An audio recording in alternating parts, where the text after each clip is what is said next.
Magandang araw! Tara at mamasyal sa napakaganda at napakalawak na flower farm dito sa Taiwan. Pagsapit nga ng November, isa ito sa inaabang festival dito sa Taiwan, ang Xinxi Sea of Flowers. Mula sa station na malapit sa amin, sumakay lang kami ng train papuntang Fengyan. Bali dito, may free shuttle bus na maghahatid papunta sa flower farm. Paglabas mo nga, sa gawing kanan, ang iyong exit sa may signage ng Fengyan Transfer Station. Bali doon nag-aabang halos lahat ng mga buses. Sa pagliko mo nga pa kanan, makikita mo agad itong signage na ito. Ito ang susundan natin papunta sa shuttle bus.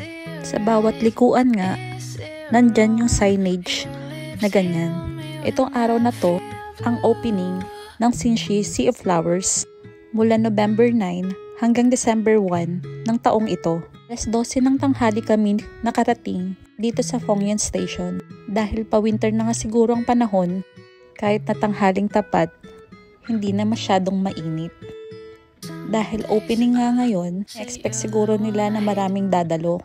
Kaya pagdating nyo dito sa may shuttle bus, may mga harang na ganito.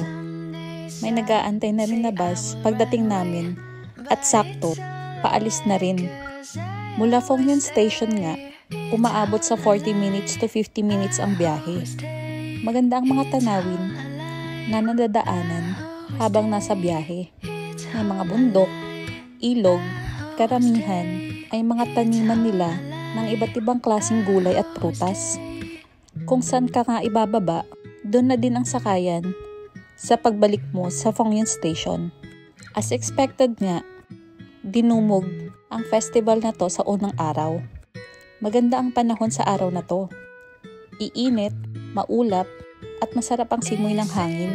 Una nga naming nadaanan, itong mga bilihan ng pagkain, gulay, prutas, kanilang iba't ibang produkto, at meron ding mga halaman. Isa ito nga ang una naming nadaanan. Inikot muna namin para makakita kung may gusto kaming bilhin o kainin maya-maya. Dito pa nga lang busog na yung mga mata namin. Nakakatawa kasi talagang gawa at tanim nila ang mga binebenta nila dito. Isa rin siguro sa highlight ng festival na ito, pang tangkilikin ang produktong lokal nila. Dahil season siguro ng mga oranges, persimmon, at mushrooms, ito yung madalas naming nakita na binebenta nila. Yung mga ibang pagkain o drinks naman, karaniwan nagbibigay sila ng free taste. Pagkatapos nga namin ikutin, lumabas na kami at dumiretso na sa pinaka-centerpiece ng festival na ito. Taon-taon nga ay may iba't iba silang klase ng theme. At ngayong taon ay outer space. Napaka-creative tignan ng kanilang mga ginawa. Dahil siguro sa sunod-sunod na pag-ulan dito sa Taiwan, may mga bulaklak pa na hindi pa nag-bloom. Last year, kalagitnaan kami ng November pumunta at napakaganda ng mga bulaklak. Kaya sa susunod, babalik pa siguro kami. Kasi pag namulaklak tong buong farm na to, nakaka-amaze at napakaganda. May mga part na malalago ang mga bulaklak. At dito nga kami kumuha ng mga litrato at mga videos. Kasi sobrang ganda talagang tignan.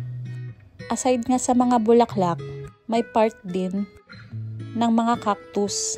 Kaya pag nagawi ka dito, pumunta ka hanggang sa dulo. At para masulit mo na rin ang paggala, sa isang bahagi nga rin ng farm, may isa pang bilihan ng mga pagkain. Pwede ka rin kumain dito kasi may mga tables at upuan. At katulad kanina, inikot rin namin para alam namin kung ano yung mga bibilhin namin kakainin. Kung hindi ka naman pamilyar sa mga pagkain, pwede mo i-translate gamit ang iyong cellphone. Kasi ganun yung ginawa namin. Tapos turo-turo na lang. Madami ding pagpipilian. Hindi din pricey. Nung nakapili na nga kami ng bibilhin namin, pinuntahan na namin isa-isa yung mga stall. Bali tinikman namin yung sausage, yung chicken barbecue, yung tinapay na may mga flavors, at nag-take out din kami ng parang lechon kawali nila. Meron din yung parang sisig. So far naman, kalasa. Kaya halos lahat ng aming binili ay naubos. Kung malakas naman ang iyong sikmura, pwede mo itry yung mga kakaiba sa iyong paningin. Isa ito sa ilo-look forward mo pag pupunta ka dito sa Xinshi Sea of Flowers ang mag-food trip. Dahil kami, na-enjoy namin kumain.